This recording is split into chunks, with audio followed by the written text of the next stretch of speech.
Now for To Kill a Mockingbird, Chapter 3.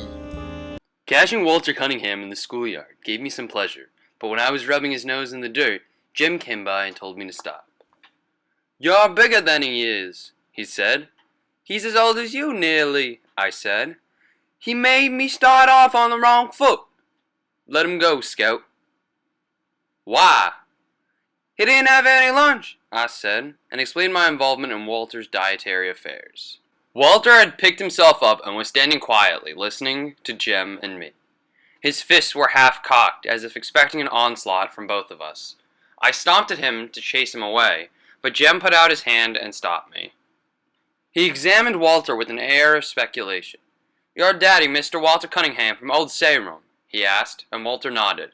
Walter looked as if he had been raised on fish-foot. His eyes, as blue as Dill Harris's, were red-rimmed and watery. There was no color in his face, except at the tip of his nose, which was moistly pink. He fingered the straps of his overalls, nervously picking at the metal hooks. Jem suddenly grinned at him. "Come on home to dinner with us, Walter," he said. "We'd be glad to have you." Walter's face brightened, then darkened. Jem said, "Our daddy's a friend of your daddy's. Scout here, she's crazy. She won't fight you anymore." "I wouldn't be too certain of that," I said. Jem's free suspension of my pledge irked me, but precious noontime minutes were ticking away. "Yeah, Walter, I won't jump on you again. Don't you like butter beans? Our Cal's a real good cook." Walter stood where he was, biting his lip. Jem and I gave up, and we were nearly to the Radley place when Walter called, "Hey, I'm coming!" When Walter caught up with us, Jem made pleasant conversation with him. "A Hank lives there," he said cordially, pointing to the Radley house. "Ever hear about him, Walter?" "Reckon I have," said Walter. "Almost died first year I came to school, and ate them pecans. Folks said he'd poisoned 'em and put 'em over the school side of the fence." Jem seemed to have little fear of Boo Radley, now that Walter and I walked beside him. Indeed, Jem grew boastful. "I went all the way up to the house once," he said to Walter. "Anybody who went up to the house once ought not to still run every time he passes it," I said to the clouds above. "And who's running, Miss Pritz?" "You are, when ain't anybody with you." By the time we reached our front steps, Walter had forgotten he was a Cunningham. Jim ran to the kitchen and asked Calpurnia to set an extra plate. We had company. Atticus greeted Walter and began a discussion about crops neither Jem nor I could follow. "Reason I can't pass the first grade, Mr. Finch, is I've had to stay out every spring and help Papa with the chopping. But there's another at the house now that's field size." "Did you pay a bushel of potatoes for 'em?" I asked, but Atticus shook his head at me. While Walter piled food on his plate, he and Atticus talked together like two men, to the wonderment of Jem and me. Atticus was expounding upon farm problems when Walter interrupted to ask if there was any molasses in the house. Atticus summoned Calpurnia, who returned bearing the syrup pitcher. She stood waiting for Walter to help himself. Walter poured the syrup on his vegetables and meat with a generous hand. He would probably have poured it into his milk glass had I not asked what the Sam Hill he was doing. The silver saucer clattered when he replaced the pitcher, and he quickly put his hands in his lap. Then he ducked his head. Atticus shook his head at me again. "But he's gone and drowned his dinner in syrup," I protested. "He's poured it all over." It was then that Calpurnia requested my presence in the kitchen. She was furious, and when she was furious, Calpurnia's grammar became erratic. When in tranquility, her grammar was as good as anybody's in Macomb. Atticus said Calpurnia had more education than most colored folks. When she squinted down at me, the tiny lines around her eyes deepened. "There's some folks that don't eat like us," she whispered fiercely. "But you ain't called on to contradict them at the table when they don't. That boy's your company, and if he wants to eat up the tablecloth, you let him, you hear?" "He ain't company, Cale. He's just a Cunningham." "Hush your mouth! Don't matter who they are. Anybody sets foot in this house, yo company. And don't yo let me catch you remarking on their ways like you was so high and mighty. Your folks might be better than Cunninghams, but it don't count for nothing the way you disgracing them. If you can't act fit to eat at the table, you can just set here and eat in the kitchen." Calpurnia sent me through the swinging door to the dining room with a stinging smack. I retrieved my plate and finished dinner in the kitchen, thankful, though, that I was spared the humiliation of facing them again. I told Calpurnia to just wait. I'd fix her. One of these days, when she wasn't looking, I'd go off and drown myself in Barcarettis, and then she'd be sorry. Besides, I added, she's already gotten me in trouble once today. She taught me to write, and it was all her fault. "Hush your fussin'," she said.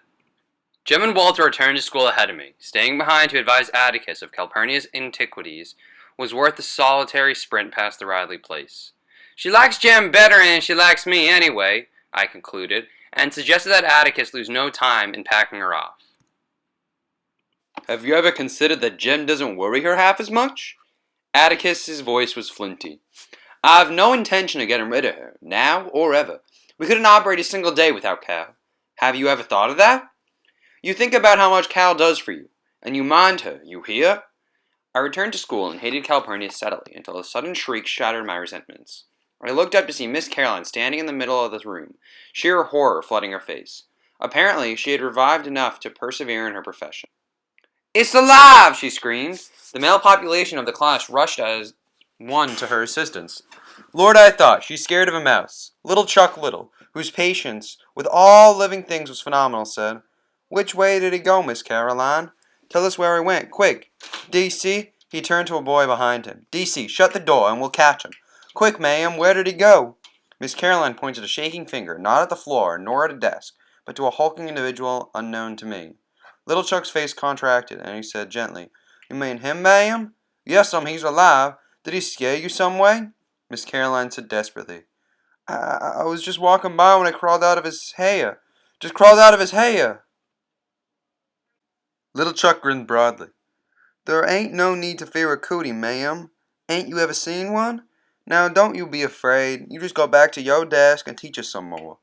Little Chuck Little was another member of the population who didn't know where his next meal was coming from, but he was a born gentleman. He put his hand under her elbow and led Miss Caroline to the front of the room.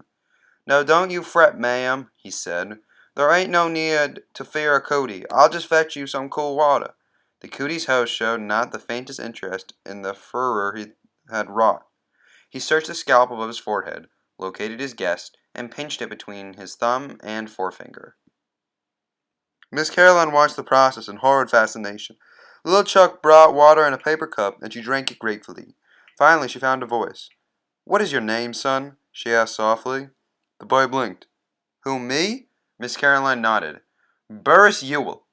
Miss Caroline inspected her roll book. I have a Ewell here, but I don't have a first name. Would you spell your first name for me? Don't know how. They call me Burris home. Well, Burris, said Miss Caroline, I think we'd better excuse you for the rest of the afternoon. I want you to go home and wash your hair. From her desk she produced a thick volume, leafed through its pages, and read for a moment. A good home remedy for Burris. I want you to go home and wash your hair with lye soap. When you've done that, treat your scalp with kerosene. What for, missus? To get rid of the cooties. You see, Burris, the other children might catch them, and you wouldn't want that, would you? The boy stood up. He was the filthiest human I had ever seen. His neck was dark gray, the backs of his hands were rusty, and his fingernails were black deep into the quick. He peered at Miss Caroline from a fist-sized clean space on his face. No one had noticed him, probably because Miss Caroline and I had entertained the class most of the morning. And Burris, said Miss Caroline, please bathe yourself before you come back tomorrow. The boy laughed rudely. You ain't sending me home, missus. I was on the verge of leaving. I done my time for this year. Miss Caroline looked puzzled. What do you mean by that? The boy did not answer. He gave a short, contemptuous snort. One of the elderly members of the class answered her. He's one of the Ewells, ma'am. And I wondered if this explanation would be as unsuccessful as my attempt. But Miss Caroline seemed willing to listen. Whole school is full of 'em. They'll come the first day every year, then leave. The truant lady gets 'em here 'cause she threatens them with the sheriff. But she's trying to give up trying to hold 'em. She reckons she's carried out the law, just getting their names in the roll and running 'em here the first day. You're smart to mark them absent the rest of the year. But what about their parents? Asked Miss Caroline in genuine concern. Ain't got no mother, was the answer, and their pa's right contentious. Burris Ewell was flattered by the recital. Been coming to the first day of first grade for 3 years now, he said expansively. Reckon if I'm smart this year, they'll promote me to the second. Miss Caroline said, Sit back down, please, Burris.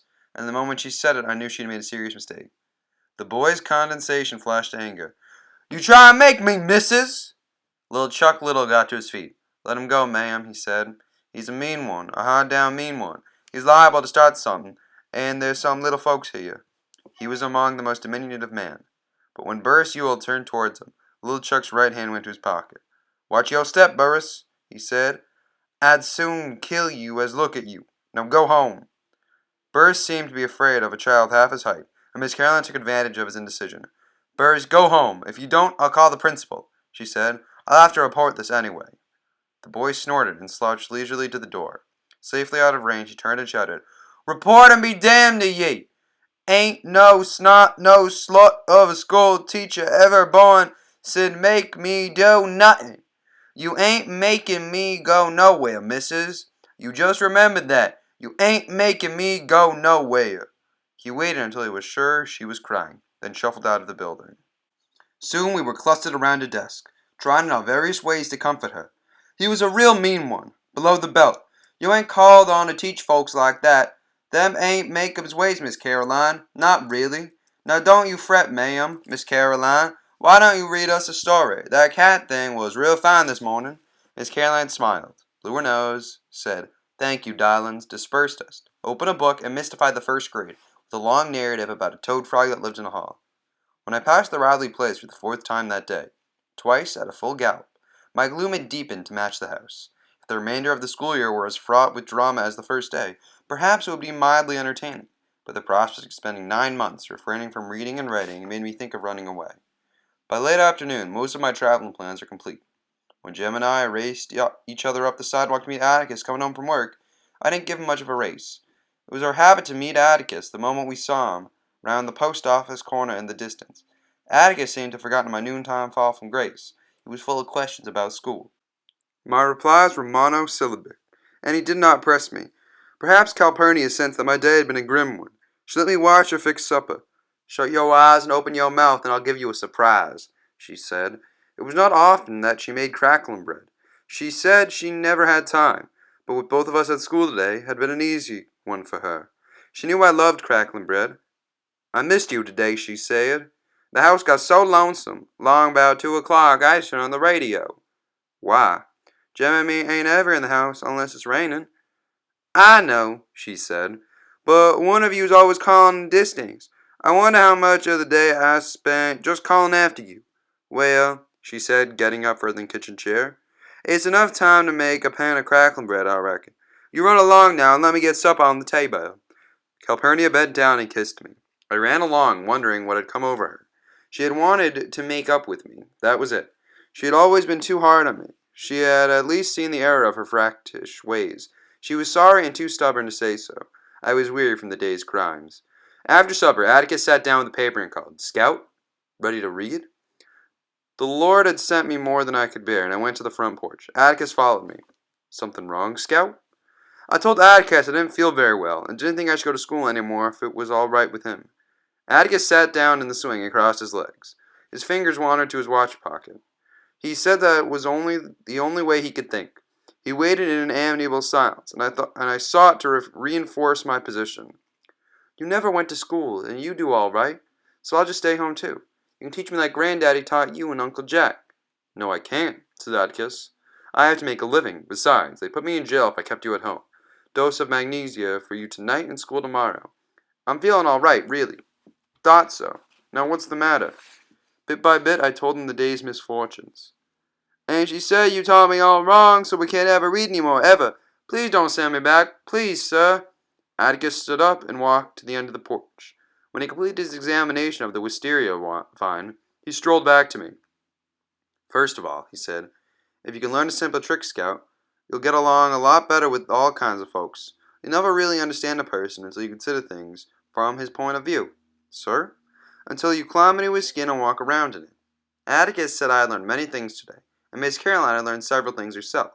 She had learned not to hand something to a Cunningham, for one thing, but if Walter and I had put ourselves in her shoes, we'd have seen it was an honest mistake on her part. We cannot expect her to learn all Macomb's ways in one day, and we cannot hold her responsible when she knew no better. I'll be dogged, I said. I didn't know no better than not to read to her, and she held me responsible. Listen, Atticus, I don't have to go to school. I was bursting with a sudden thought. Burst Yule, remember? He just goes to school for the first day. The truant lady reckons she's carried out the law when she gets his name on the roll. You can't do that, Scout, Atticus said. Sometimes it's better to bend the law a little in special cases. In your case, the law remains rigid. So to school you must go. I don't see why I have to when he doesn't. Then listen. Atticus said the Ewells had been the disgrace of Macon for 3 generations. None of them had done an honest day's work in his recollection. He said that some Christmas, when he was getting rid of the tree, he would take me with him and show where and how they lived. They were people, but they lived like animals. They can go to school any time they want, when they show the faintest symptom of wanting an education, said Atticus. There are ways of keeping them in school by force, but it's silly to force people like the Ewells into a new environment. If I didn't go to school tomorrow, you'd force me. Let's leave it at this, Atticus said dryly. You, Miss Scout Finch, are of the common folk. You must obey the law. He said that the Ewells were members of an exclusive society made up of Ewells. In certain circumstances, the common folk judiciously allowed them privileges by the simple method of becoming blind to some of the Ewells' activities. They didn't have to go to school for one thing. Another thing, Mr. Bob Ewell, Burris's father, was permitted to hunt and trap out of season. Atticus, that's bad, I said. In Macomb County, hunting out of season was a misdemeanor at law, a capital felony in the eyes of the populace. It's against the law, all right, said my father, and it's certainly bad, but when a man spends his relief checks on green whiskey, his children have a way of crying from those hunger pains. I don't know of any landowner around here who begrudges those children from any gain their father can hit. Mr. Ewell shouldn't do that. Of course he shouldn't, but he'll never change his ways. Are you going to take out your disapproval on his children? No, sir. I'm eager to make a final stand. But if I keep on going to school, we can't ever read any more. That's really bothering you, isn't it? Yes, sir. When Atticus looked down at me, I saw the expression on his face that always made me expect something. Do you know what a compromise is? He said. Bending the law? No, an agreement reached by mutual concessions. It works this way, he said. If you concede the necessity of going to school, we'll go on reading every night just as we always have. Is it a bargain? Yes, sir. We'll consider it sealed without the usual formality, Atticus said, when he saw me preparing to spit. As I opened the front screen door, Atticus said, By the way, Scout, you'd better not say anything at school about our agreement. Why not? I'm afraid our activities would recede with considerable disapprobation by the more learned authorities. Jim and I were accustomed to our father's last will and testament diction, and we were at all times free to interrupt Atticus for a translation when it was beyond our understanding. Huh, sir? I never went to school, he said, but I have a feeling that if you tell Miss Caroline we read every night, she'll get after me, and I wouldn't want her after me. Atticus kept us in fits that evening, gravely reading columns of print about a man who sat on a flagpole for no discernible reason, which was reason enough for Jem to spend the following Saturday aloft in the treehouse. Jem sat from after breakfast until sunset, and would have remained overnight had not Atticus severed his supply lines. I had spent most of the day climbing up and down, running errands for him, providing him with literature, nourishment, and water, and was carrying him blankets for the night when Atticus said if I paid no attention to him, Jem would come down. Atticus was right.